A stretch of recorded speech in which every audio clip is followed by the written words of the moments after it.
La ciudad de Ávila fue, sin duda, una ciudad emblemática, ya era percibido así por todos, por los reyes. Todos los reyes del siglo XVI de la corona de Castilla vinieron a Ávila en algún momento, algunos santos, San Francisco de Borja 2 veces, y los mismos abulenses eran conscientes de esta situación de ser una ciudad muy representativa y tenían una muy alta autoestima. Aparte de otros elementos sociológicos, está el hecho plástico que estamos viendo aquí. Esta no es una ciudad cualquiera, con esa fisonomía tan impresionante. Las murallas, la catedral, el emplazamiento y una cuestión más prosaica, el hecho de que esta era una de las 18 ciudades de la Corona de Castilla que tenía el privilegio de mandar sus procuradores a las Cortes del Reino.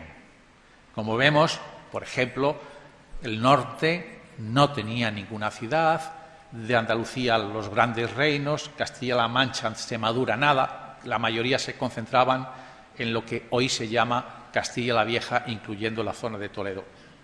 Bien, cualquier estudio social tiene que comenzar dando unas pinceladas, por mínimas que sean, sobre el número y los comportamientos demográficos de los habitantes. He hecho este gráfico aprovechando que tenemos unas fuentes excelentes en nuestros archivos.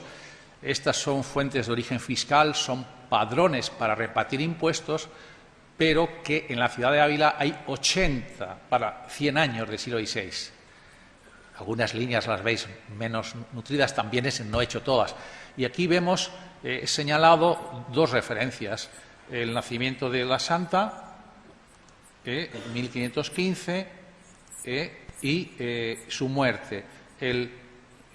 La época tiene una inicial de crecimiento hasta el año 49, acelerado, después una especie de plataforma hasta final del siglo, con un punto álgido en el año 72, cuando la Santa es priora de la Encarnación.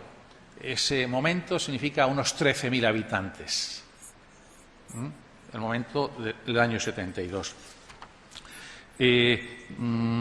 Además de este elemento cuantitativo, bueno, aquí están las ciudades, que veréis con más tranquilidad en estas señales. Ávila era una ciudad media, ocupaba el lugar 15º dentro de la corona, pero su importancia cualitativa era superior a ese 15º lugar, por una serie de circunstancias que veremos, ¿no?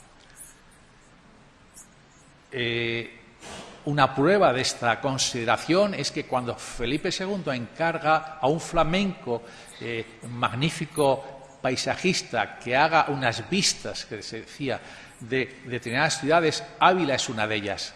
Esta es la vista que Anton van den Wingaerde, Fecit ad Vivum, hizo en directo el año de 1570, subiéndose a unas rocas, y vemos aquí el conjunto amurallado, los barrios de la periferia, en el caso que aquí tenemos la Morería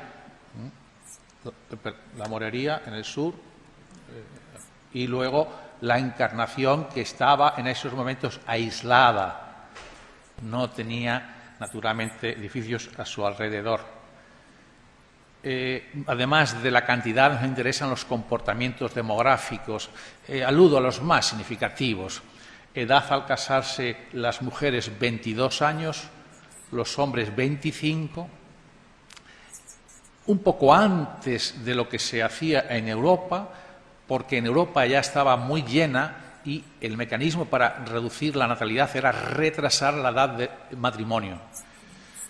La fecundidad no se puede hallar si no es con una técnica muy laboriosa, que necesita fuentes que aquí no tenemos, que es la reconstrucción de familias, y acudimos a un recurso técnico vasto, poco fino, que es dividir el número de los bautizados entre los matrimonios.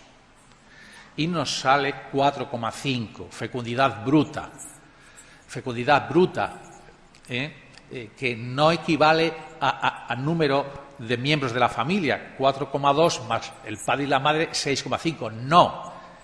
El número de miembros por familia es 3,9 en Ávila, pongamos 4. ¿Y por qué si nacen 4,5?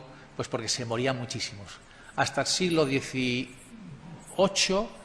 la mortalidad infantil, la que tenía lugar en el primer año de vida, era en torno al 500 por 1000. Y entonces, ¿cómo explicamos los 10 más 2 hermanos de Santa Teresa o los 10 hijos de Mosén Ruiz de Bracamontes? Porque esas eran familias donde se podía comer sin problemas todos los días. La mayor parte de la gente ha estado siempre en el límite de la alimentación adecuada, hasta el siglo XX, en España y en general en todo el mundo. Bueno, hay cosas que a los demógrafos les importan muchísimo, que es el cambio de ciclo demográfico, cuándo comienza la ciudad a decrecer. Fijaos este cuadro que refleja desde 1504 hasta 1842, nos dibuja una ciudad pues donde, excepto 1572, que está aquí, a partir de ese momento hasta el siglo XX ha ido como los cangrejos hacia atrás. En el siglo XIX, Ávila tenía casi una tercera parte de la que tuvo en el siglo XVI. Eso explica que los archivos sean una maravilla, porque no ha habido necesidad de destruir papeles viejos. Bien. ¿Por qué se produce esta caída tan brutal? Esto, a ver si... Bueno, aquí hay un episodio, el final, que es la expulsión de los moriscos, 1610-1611, ahora se cumplen 400 años, eran el 17% de la población de la ciudad. Se dice bien. 10 años antes, 1599-1600, la peste bubónica significó la pérdida del 12% de la población de la ciudad. 17, 12. Bueno, y luego este punto, entre medias, entre el 72 y final del siglo, la crisis agraria. Y, como veremos más adelante, esta ciudad, como en general casi todas, excepto Segovia y algunas muy industrializadas, las ciudades castellanas vivían del campo. Eran ciudades parasitarias. El campo entró en crisis, la ciudad detrás.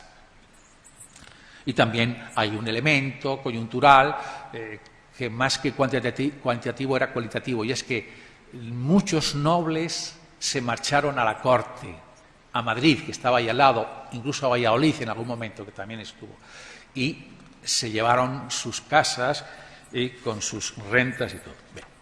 Unas pinceladas de economía, visto lo que hemos visto de demografía, también tiene que ser de B. El cambio de ciclo demográfico lo hemos mostrado. Bien. Tengo aquí puesto un diagrama de la mortalidad de un año concreto, de una de esas epidemias terribles, la del año 80. ¿Y por qué le he puesto? Porque el año 80, en septiembre, muere don Francisco de Salcedo, el amigo de Santa Teresa, el caballero santo, como resultado del catarro general, una epidemia que no se sabe muy bien su etiología, pero que fue terriblemente mortal. Fijaos, los meses anteriores, todo normal. Y además, curiosísimamente, afectaba a adultos, cosa extrañísima. Economía. Este cuadro que refleja el peso que cada sector económico tenía, pues es totalmente elocuente. De origen agropecuario, las alcabalas, hoy le llamamos el IVA, impuesto de valor añadido, no es un invento de la Unión Europea, esto ya lo habían inventado los árabes en España, y entonces fue incorporado a la corona. Entonces, a ver si encuentro el cursor, perdón, es que, vean, pues el 72% de lo que se compraba y vendía en la ciudad tenía origen agropecuario y el 18% solo origen industrial. Bueno, este cuadro, en fin, habría que matizarlo, y es que el impuesto se pagaba donde se producía la venta, como gran parte de la producción artesanal, industrial de Ávila se producía en Sevilla, en Toledo, era allí donde pagaban impuestos. Por eso esa cifra tendría que estar mucho más elevada. Pero bueno, bueno, pues aquí lo siento, no veréis bien. No, se ve mal. Lo veréis mejor cuando esté publicado. Es un cuadro en el cual reflejo la estructura productiva de la ciudad, usando como indicador el número de gente que trabajaba en cada sector. Resumo.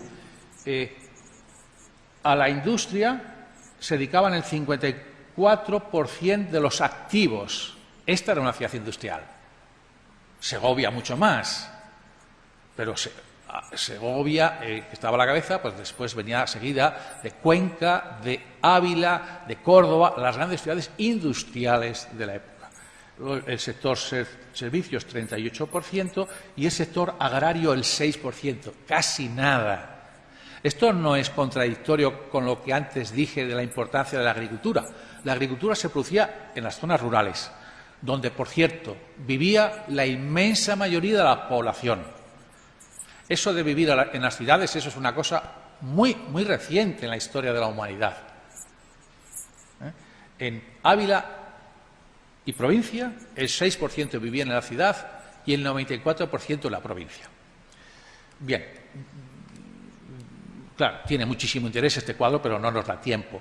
Esto mismo expresado gráficamente y visualmente, se ve como el textil es la columna inicial textil, manufactura, los tejedores, se añaden el textil confección, los sastres, los jugueteros, pues esta columna se dispararía. Pero de todos estos grupos, bueno, unas imágenes de tejedor e hilandera, los dos.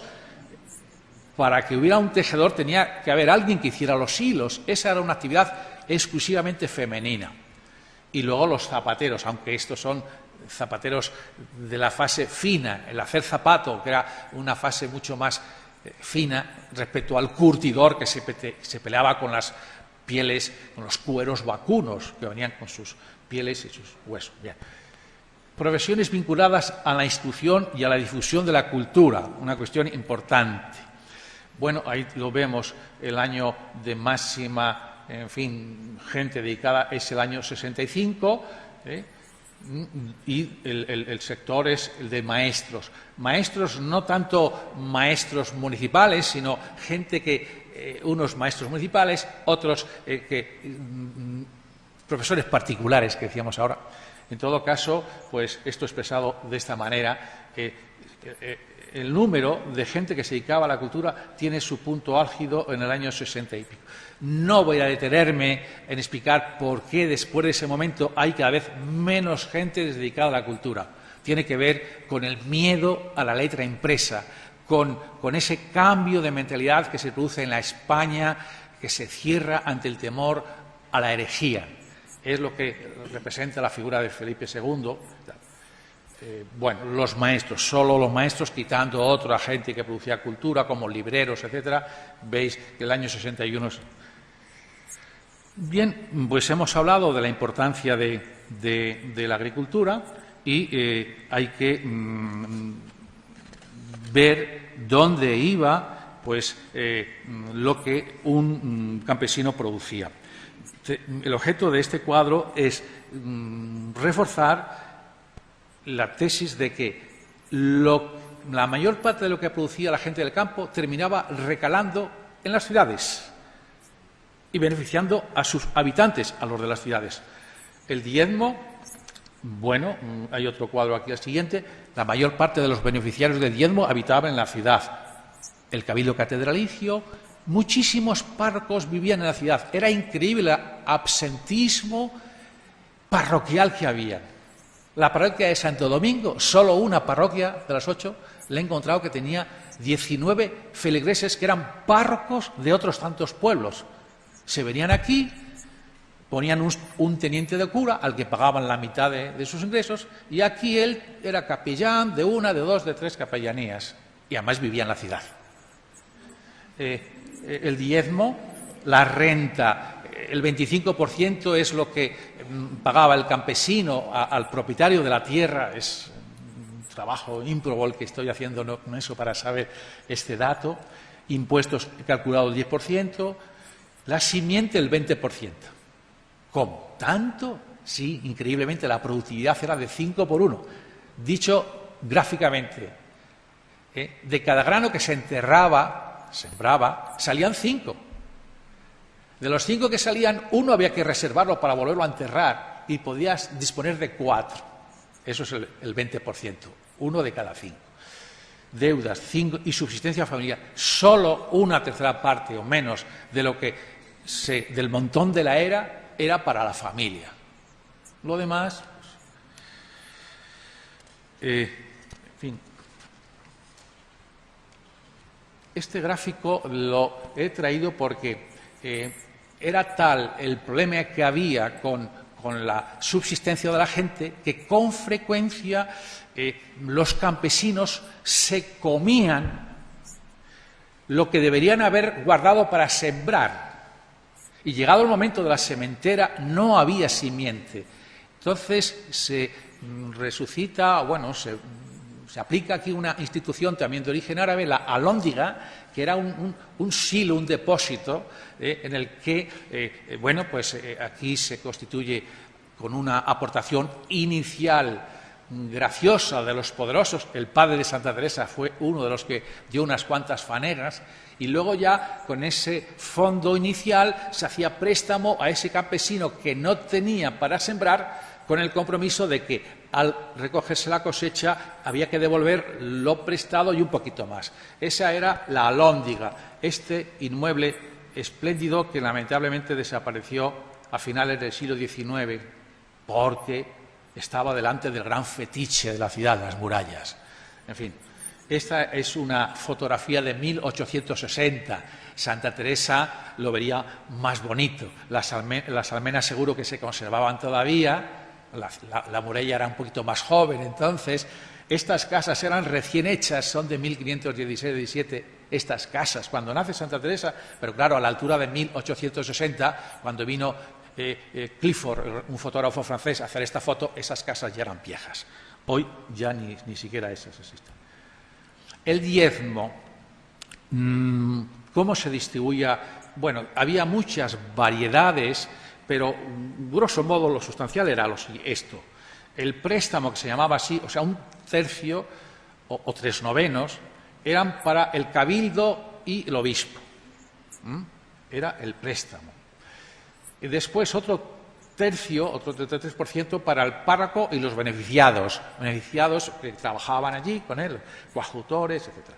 Las tercias reales inicialmente era otro tercio, pero el rey terminó cediendo 1/9 y se quedaron en 2/9. El 22% de las tercias reales, aunque eran reales, por cierto, por concesión papal, en distintas épocas de la Edad Media, en el siglo XIII, XIV, el rey usó esta fuente de ingresos para pagar favores a nobles, a conventos. El monasterio de San Gregorio de Valladolid los recibía a los de Fontiveros. Muchísimos conventos tenían participación en los diezmos a través de las tercias reales. Y el noveno último, el 11,1%, era para el mantenimiento de la fábrica de la iglesia, para las sogas. Yo cuando veía las sogas, ¿por qué tanto dinero en sogas? Para las campanas se gastaban, y para aceite, porque para la lámpara del Santísimo. ¿Os acordáis cuando la lámpara se ponía allí una cosa que flotaba con un naipe? En fin, el naipe, eso es muy español. Bien, ¿cómo se comercializaban los excedentes? Una cosa fundamental. En los años de buenas cosechas ocurría una cosa y en los de malas otra. En los de buenas cosechas los campesinos recogían lo que recogían y lo vendían porque tenían que pagar, y en ese momento que había abundancia, pues realmente lo malvendían y el resto del año pues comían, lo cual significaba que en esos momentos en que abundaba era barato el producto y los poderosos lo acumulaban, lo reservaban. Los años de malas cosechas, los campesinos tenían que pagar sus deudas y reservar un poquito para comer y simiente, y este año, que era una cosecha escasa, había un altísimo precio, pero ese año no tenían nada que vender. El año que costaba mucho, pues no tenían nada que vender, al contrario, más bien, llegado los meses mayores, la primavera, seguramente tenían que pedir prestado a los que habían tenido capacidad de compra los años anteriores y les ponían un precio terrible. ¿Qué precio? El precio, dicen las fórmulas, al que se venda en la ciudad de Ávila en el último mercado del mes de mayo. Es decir, tú lo comprabas en febrero y me lo pagarás al precio de mayo. En fin, la especulación, y hay que decir que esto lo hacían todos los... Era la forma de hacerse rico, vaya. Entonces no había especulación urbanística, esta era la forma de hacerse rico y lo hacían todos. En las constituciones sinodales de varias diócesis estaba ordenado que los mayordomos, los administradores de las parroquias, tenían que hacerlo así. No podían vender el trigo cuando a ellos les parecía, sino en los meses mayores. Y si alguien, porque le da pena, lo hace así, tiene que pagar de su bolsillo lo que se llamaría el lucro cesante, lo que dejó de ganar. Bueno. Entramos, visto esta incursión a la economía en la sociedad. Y, como antes ha dicho José Pérez, por voz interpuesta, aquella era una sociedad de privilegio. Nosotros, que somos hijos de una sociedad democrática, pues casi nos repugna, pero entonces era absolutamente aceptada esa injusticia radical de unos respecto a otros, ¿no?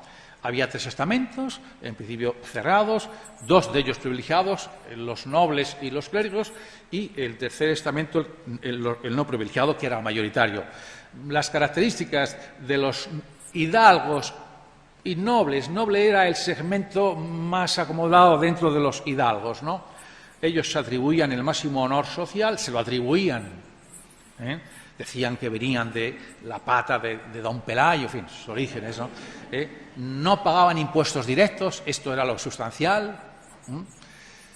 Tenían reservados algunos empleos públicos, más que para ellos, para dárselos a sus clientes, a desarrollar una red de familiares, de amigos, a los que, en fin, tenían dándoles estos trabajos. Rechazaban los trabajos manuales o viles. Hasta el siglo XVIII en España estaba prohibido que los nobles trabajaran, pues, de carpinteros, etcétera. Tenían un estilo de vida honroso, que ellos llamaban honroso, pues por la mañana se levantaban, iban a misa, después paseaban, bueno, lo vemos en las caricaturas de la literatura, ¿no? Y gozan de un fuero judicial propio, por supuesto. Los clérigos, respecto a la diferencia, bueno, de los nobles, no pagaban tampoco impuestos directos ni indirectos, pero hay una cuestión importante. Este era un estamento abierto frente al de la hidalguía, que era cerrado, había que haber nacido.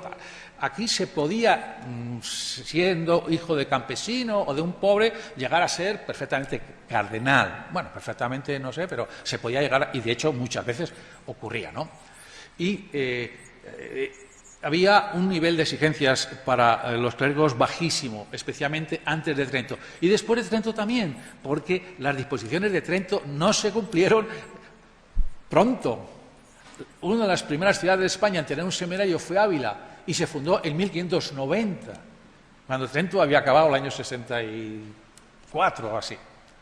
Y fue de las primeras.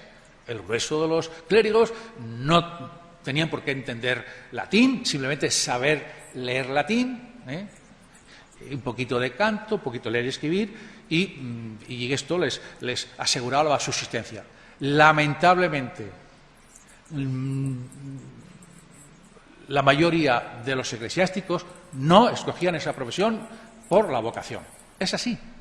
Lo dice el padre don Baldomero Jiménez Duque, que es un hombre absolutamente director del seminario. No le cabe más que reconocer esa triste realidad, ¿no? Pero eso sí, tenían un reconocimiento social que era derivado de la Iglesia, que tenía un reconocimiento popular absoluto. Nadie cuestionaba nunca a la Iglesia. Sí se cuestionaba la acción de un clérigo, nunca la de los clérigos. Como resultado de todo esto, aumenta el número de eclesiásticos sin parar. Y cuanto más dificultades económicas, más aumentará el número. Los pecheros, bueno, no tenían poder político, hablaremos algo de las cofradías, y el que puede, de entre los pecheros, se cambia de estatus, de estamento, comprando pues una ejecutura de hidalguía, etcétera. Es lo que hicieron los Cepeda, pero lo hacía muchísima gente. Aquí está un cuadro que veréis la evolución de cada uno de estos estamentos, y esto es la expresión gráfica del cuadro anterior. Fijémonos en esta línea roja, son los hidalgos. Los hidalgos comienzan siendo pues el veintitantos % de la ciudad a principios del 16, en el final del 17 pues son muchísimo menos. Y esto verde o beige o este color aquí que termina en esta punta alta son los clérigos. Comienzan siendo pues un 5 o 6 y en el siglo XVII pues el doble o el triple. No tanto porque haya habido un aumento en términos absolutos como porque al disminuir la población pues hace que relativamente ellos suban más. Bueno, los estamentos privilegiados tendían a vivir en la ciudad, les gustaba más la ciudad. Por ejemplo, hidalgos y clérigos eran el 7 y el 5% en la ciudad, y en la provincia eran el 1,6 y el 1. Bien. Por tanto, las ciudades eran lugares privilegiados para ellos. Quizá porque estos elementos en fin, del honor, de los derechos, pues pueden ser un poco etéreos, he puesto un cuadro muy prosaico. Niveles de ingresos medios según grupos sociales. Un peón, un trabajador, en fin, no especialista, ganaba al año 60 ducados. 60 ducados. Si alguien tiene después interés, yo le puedo decir cuánto eran maravedíes o reales, 60 ducados. Oficial carpintero, 90. Un canónigo, 500. Grosso modo, porque dependías, no era lo mismo un deán que un simple canónigo, ¿no? Un caballero, y ahí estaría, por ejemplo, el padre de Santa Teresa, aunque él era de los caballeros más bien bajos, estaría entre 2.000 y 3.000 ducados de ingresos anuales. Un noble del máximo nivel, que había entre 10 y 15.000 ducados, el mismo que el obispo. Porque el obispo, la diócesis de Ávila, bueno, las diócesis todas tienen categorías diferentes. Ser obispo de Tui, pues eso era muy poquita cosa. La de Ávila era una importante diócesis, 15.000 ducados.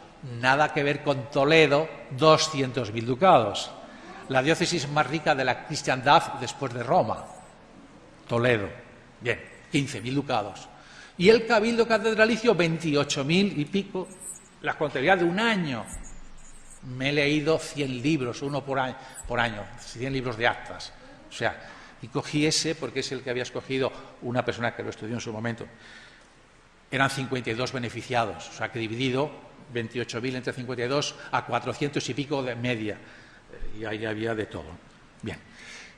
Voy a hablar dentro de los sectores populares, las cofradías. Una institución que antes, bueno, más o menos ha salido aludida, José Pérez.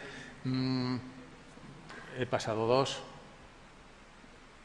Pues nada, pues me he comido una, parece mentira, me he comido la primera, la A, lo tengo que decir aquí, y intentaré corregirlo en la versión que se va a publicar. Bueno, las cofradías eran la expresión más rigurosa de la religiosidad popular.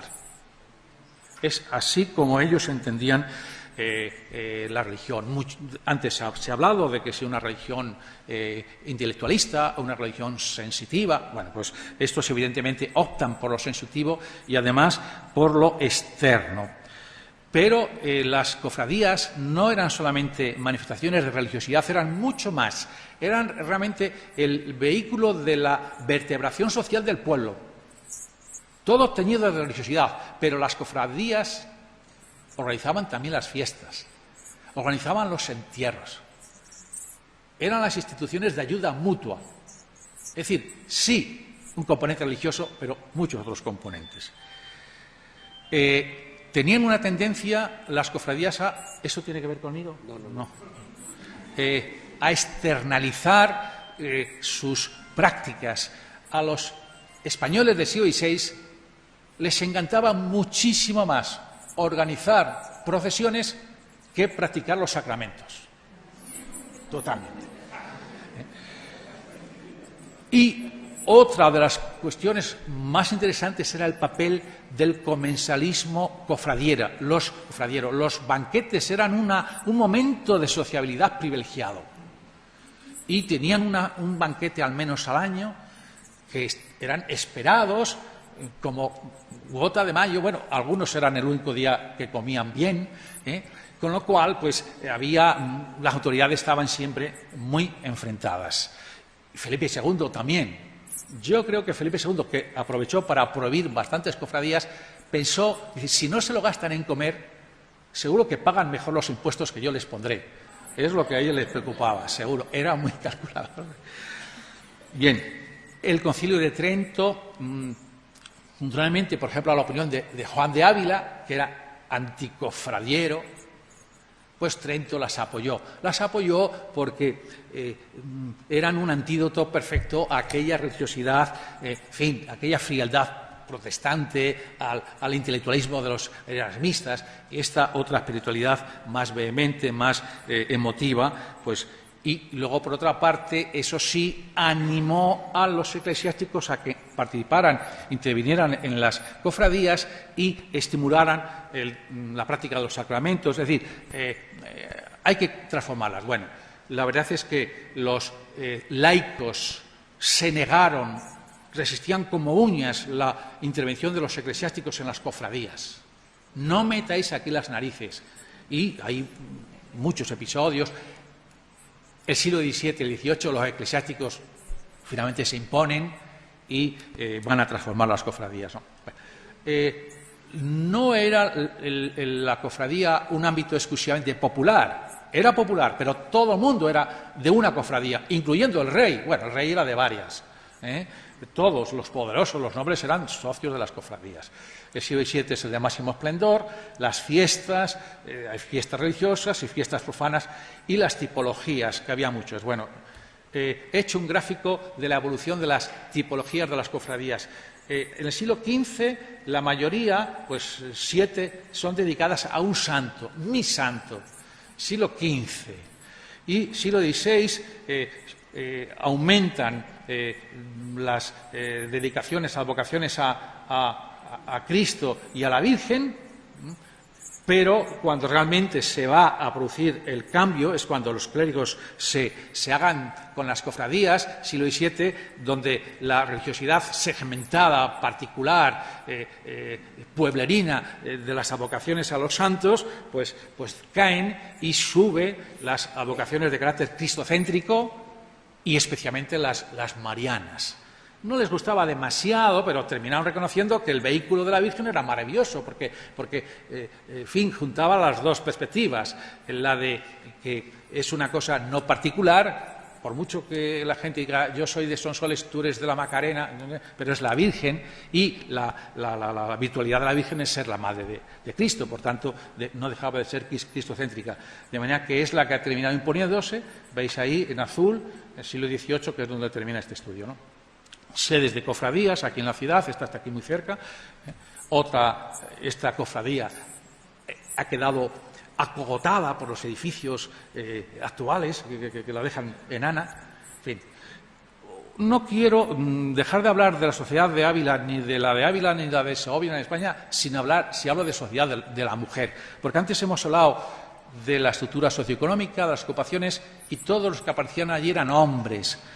Después hablaré de la nobleza, si el tiempo me lo permite, y hablaremos de nobles varones. Bueno, y sin embargo, las mujeres eran el 50% de la sociedad y no aparecen en los papeles. Bueno, no aparecen, pero siempre en un lugar subordinado, en un lugar lleno de olvido, de postergación social. Y eso no puede ser hacer una historia en masculino. Por eso es por lo que... Bueno, aquí es difícil acudir a esquemas. unas frases de un intelectual avanzado como Fray Luis de León. Dice, la mujer de su cosecha, dice, flaqueza y mudanza y liviandad y vileza y poco ser. Bueno, y otras cosas que corto. Claro, de la minusvaloración se iba a la marginación. Dos ejemplos. En esa junta grande que Santa Teresa llamará a la que tiene lugar a finales de agosto del año 62, cuando, como resultado del follón que se montó un día como hoy, pero hace 400 no sé cuántos años, el 24 de agosto de 1562, cuando quisieron tirar la puerta de San José y aquellas 4 hermanas dijeron lo que dijeron, ¿no? pues se dice, esto hay que resolverlo, esto es un tema importante, un convento no es una cosa. Hagamos una comisión donde las mentes más lúcidas de la ciudad reflexionen y, efectivamente, convocan al corregidor, a 4 concejales, a 5 abades de cada uno de los monasterios masculinos, cada uno acompañado de un fraile listo, el procurador del común, los letrados, 25 hombres. Abadesas, había 6 conventos de monjas, podría haber habido alguna, al fin y al cabo era una cosa que afectaba a nada. ¿Qué iban a decir las mujeres? 25 hombres, tal. Y si eso es lo que decían los que mandaban, el pueblo llano, pues una pincelada. Artículo 30 de los estatutos de la cofradía de Sonsoles, una de las más grandes, que tiene una fuerza hoy, en el año 2010, increíble.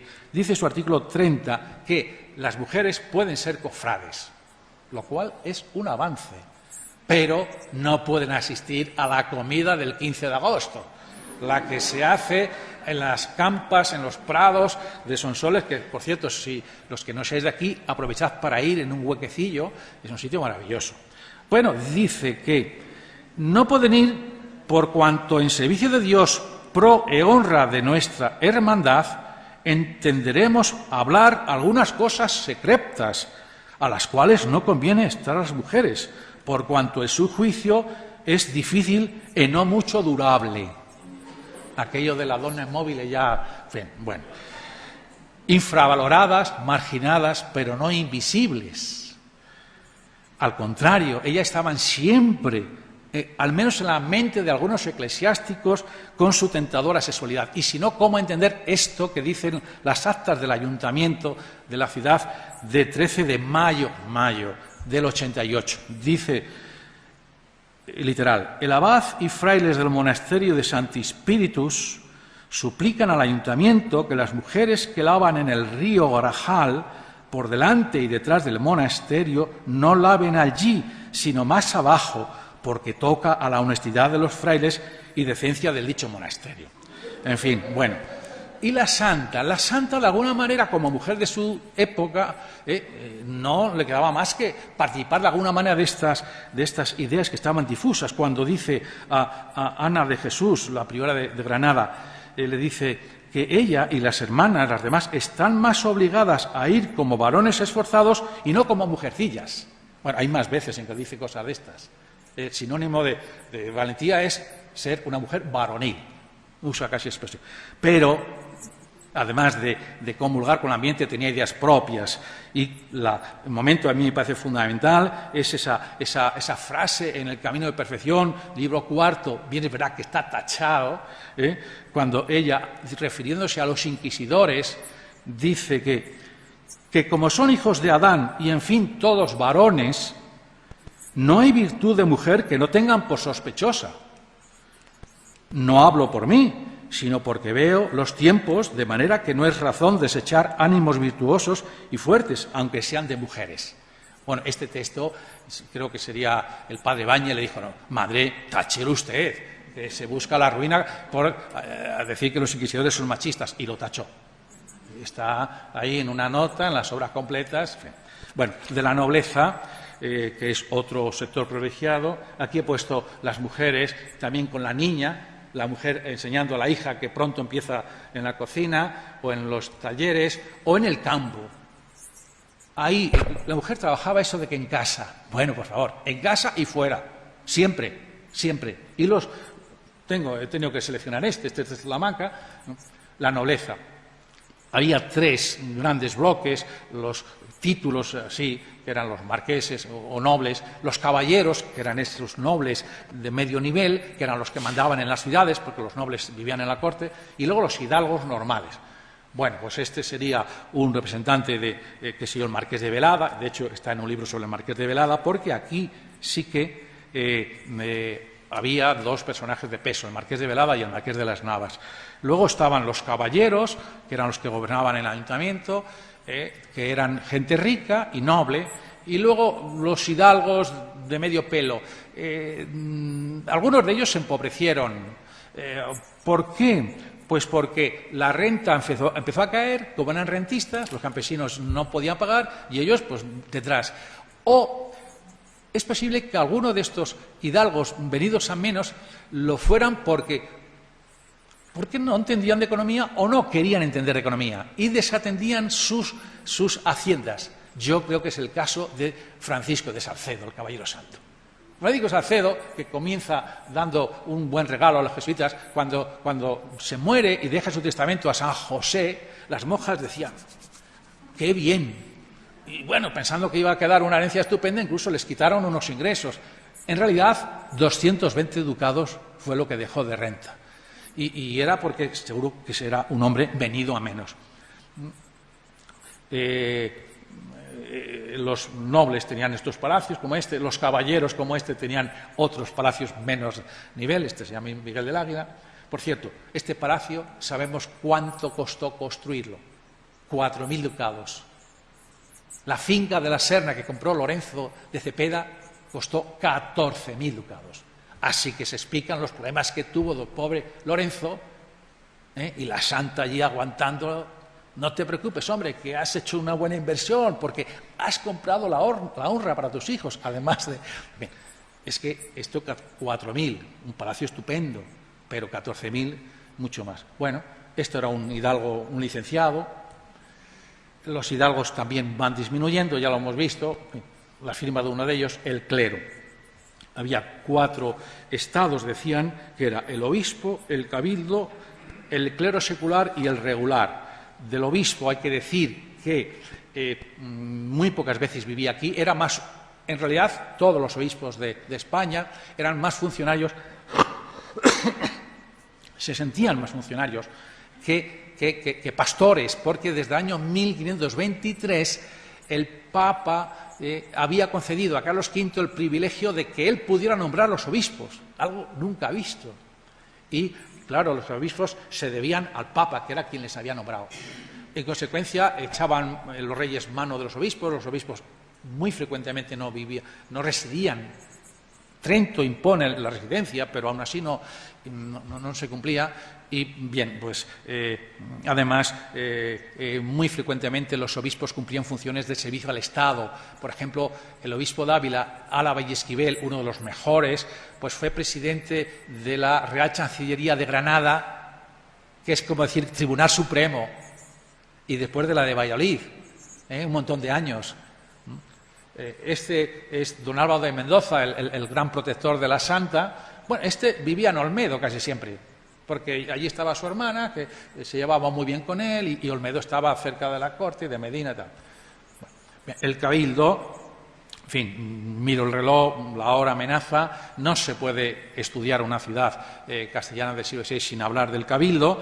Era una institución enorme, poderosísima, 140 personas formaban el cabildo en Ávila, 8 dignidades, 20 canónigos, 20 racioneros, 12 medios racioneros, 20 capellanes, 60 mozos de coro. Bueno, ¿en qué se basaba su poder? Ellos pertenecían a la élite señorial de la ciudad. El obispo era un funcionario que venía de fuera, pero los que realmente eran los clérigos que mandaban y tenían las conexiones eran los canónigos. La diócesis de Ávila era increíblemente grande. Por el norte llegaba hasta Olmedo, por el sur hasta Oropesa. Entonces Valladolid no existía como diócesis hasta el final del XVI. De manera que entre Palencia y Ávila se repartían la provincia de Valladolid. Y por el sur, pues medio Toledo. La riqueza era inmensa, no solo porque participaban con 1/3 del diezmo, sino porque el mayor propietario de la diócesis era el cabildo. Algunos eran muy ilustrados, de forma que los reyes echaban mano de los canónigos para nombrar obispos. 5 canónigos de Ávila en la segunda mitad del XVI llegaron a obispos. Uno de ellos era rector de la Universidad de Salamanca, en fin, gente muy ilustrada. Otros borricos totales, pero normalmente para ser canónigo o había que ser hijo de una familia muy alta o ser una persona muy... Y era una institución muy limosnera. Daban limosnas, mantenían hospitales, mantenían centros educativos, etcétera. Con lo cual tenían un gran ascendiente sobre el pueblo. Funciones sociales. Representaban a todos los eclesiásticos, incluidos los regulares, y les defendían especialmente en lo que tenía que ver con el diezmo. También cuidar y engrandecer la catedral, comprar obras de arte, contratar artistas. Veía 5 cantantes de Mantua fueron contratados y vivieron durante muchos años. Claro, los mejores artistas de la música eran italianos. Y qué decir de las actuaciones arquitectónicas en esta y en todas las... Vigilar la administración de sus bienes, claro, tenían muchos. Cuestiones sociales que más aparecen en las actas. Vigilar la disciplina de los capitulares. Bueno, los capitulares, los canónigos, la mayoría entraban allí por estrategias familiares. Tú te quedas con el mayorazgo, tú serás abadesa y tú canónigo. Pero yo canónigo, no te preocupes, si no tienes por qué hacerte cura. Y efectivamente, no se ordenaban. Con lo cual, pues era jugar a las cartas, eso era lo menos que hacían. Pero dinero, pues, repito, me he leído 100 libros, uno por cada año, de las actas. Una pelea con las cartas. Yo no pensaba yo que pudiera producir tanto atractivo eso. En fin, bueno. Violencia, echar mano a la espada, dar puñadas, pelearse con los guardias, en fin, bueno. O vestir como un seglar. No podéis ir con lechuguillas aquí en el cuello, un sombrero alto portugués que dice no sé qué. Bueno, unas cosas sorprendentes, porque realmente es que ni eran ni les querían ser clérigos. ¿Qué más cosas? Defender los intereses económicos del cabildo, os podéis imaginar. En fin, paso a un aspecto importante y era el último. Hallar un equilibrio. El cabildo estaba preocupado, en la segunda mitad del XVI, por encontrar un equilibrio entre cumplir las disposiciones de Trento y defender sus privilegios tradicionales. Uno de ellos era el que no tenían por qué ordenarse. Depende de qué, podía ser subdiácono, diácono o presbítero, dependiendo de la prebenda que disfrutabas. Bueno, pues don Ventura de Bracamonte, que fue canónigo a los 14 años, ese se murió a los 41 años, no se ordenó de nada, ni de su diácono. Los últimos 6 años los vivió en Roma. Cuando murió le cogió el puesto su hermano Francisco de Guzmán, el amigo de Santa Teresa. Ese señor que cuando murió, la santa desde Salamanca dice, se ha muerto mi amigo Francisco de Guzmán, hermana. Y se lo dijo una monja. Le he visto ir al cielo. Es decir, este era un santo. Era el padre de los pobres, daba todo lo que tenía para los pobres. Era hermano de este otro que nunca se quiso hacer, que no se quiso hacer. Por cierto, cuando murió Francisco de Guzmán, el cabildo lo debate y decide no asistir a su funeral. Sí, quizá porque se enterró en los jesuitas, ¿no? El clero secular, bueno, por aquí tengo unas fotos de la catedral, el coro, la capilla mayor, obras, órganos. El clero secular, había 8 parroquias, he puesto 2 de ellas impresionantes, San Vicente y San Pedro, pero hay otras. Además de los 8 párrocos y sus beneficiados estaba el clero catedralicio del que hemos hablado y los capellanes que eran, bueno, había 180 clérigos. Si escribimos 8 párrocos, pues... Y claro, párrocos, clérigos, capellanes de ermitas, fundaciones, hospitales. Había un absentismo, como dije antes. Había organizaciones corporativas como el Cabildo de San Benito y el de San Bernabé y, en fin, el don Baldomero ha estudiado este sector, el clero secular, y ha encontrado un grupo que él calificó como la Escuela Sacerdotal de Ávila, que tiene como peculiaridad el que de alguna manera gira en torno a la personalidad de Santa Teresa. Son 4 clérigos: Gonzalo de Aranda, Julián de Ávila y Gaspar Daza, más Francisco de Guzmán, el que debe. Entonces, estos, junto con otros laicos y, en fin, los jesuitas, logran formar un grupo, porque Ávila fue una ciudad donde confluyeron unas oportunidades que no eran habituales. Primero, los jesuitas vienen muy pronto, año 53. Los jesuitas tenían un furor, tenían una capacidad, eran recién nacidos, tenían todas las energías, sintonizaban perfectamente con Trento. Jesuitas. Después, la figura de Santa Teresa con la capacidad de irradiación en fin, su personalidad y sus ideas que captaron a todas estas personas. Y finalmente, seminario. Un seminario tridentino, cosa que no era habitual en tantas partes. Bien, sí, se produjo un avance, se hicieron muchas cosas muy positivas, pero el mismo don Baldomero tiene que reconocer que eso afectaba a muy pocos clérigos. Y pone como argumento para probar esto que en las constituciones de la diócesis de Ávila de 1617, un poquito después, aparecen los siguientes capítulos, solo leo 2 o 3. 1. Que los clérigos no tengan a sus hijos en casa, ni se sirvan de ellos en la iglesia. 1617, Trento ya había acabado. Y otro, que los clérigos no traigan armas, ni salgan con ellas de noche, ni con instrumentos musicales, que no sean contratantes ni jugadores, que no coman, no beban, ni jueguen en los bodegones, ni se embriaguen. 1617, ese era... Sí, muchas gracias. Bien, las órdenes religiosas, tenemos aquí el censo del año 91, 7 conventos de religiosos y 7 de monjas. En total, 555 religiosos, 180 religiosos varones y 335 monjas. Los grandes monasterios eran la Encarnación de monjas, que aunque aquí tiene 80, llegó a tener 180, y Santo Tomás de Dominicos, donde había también universidad. Bien, no podemos detenernos cuando fueron fundados cada uno de estos. Una imagen, Santo Tomás era una fundación real. Fijaos, tenía 3 patios gigantescos, estamos viendo el de los Reyes, pero tenía una iglesia que es gigantesca y sin embargo parece solo esto. Bien, Santo Tomás, otra cosa que tenéis que ir a ver los que no seáis de Ávila, antes de marcharos. Y en cambio, frente a monasterios gigantescos y muy dotados, pues que es el de los franciscanos alcantarinos o reformados o descalzos, que se funda después de muerto San Pedro de Alcántara, claro, es un monasterio muy pobre, ¿no? Y en el caso del femenino, Santa Ana, el monasterio de las aristócratas, donde, en fin, y San José, esto y esto. 2 conventos de monjas. Estas eran benedictinas y estas, pues, las nuestras. En fin. Bueno, en fin, por terminar, porque hemos dicho que hay que ser así. El poder, la sociedad también estaba organizada políticamente, nos faltaría más, ¿no? Y aquí, pues, los 3 elementos, los 3 estamentos, naturalmente tenían, pues, sus responsabilidades distintas. La nobleza monopolizaba el ayuntamiento. No había elecciones.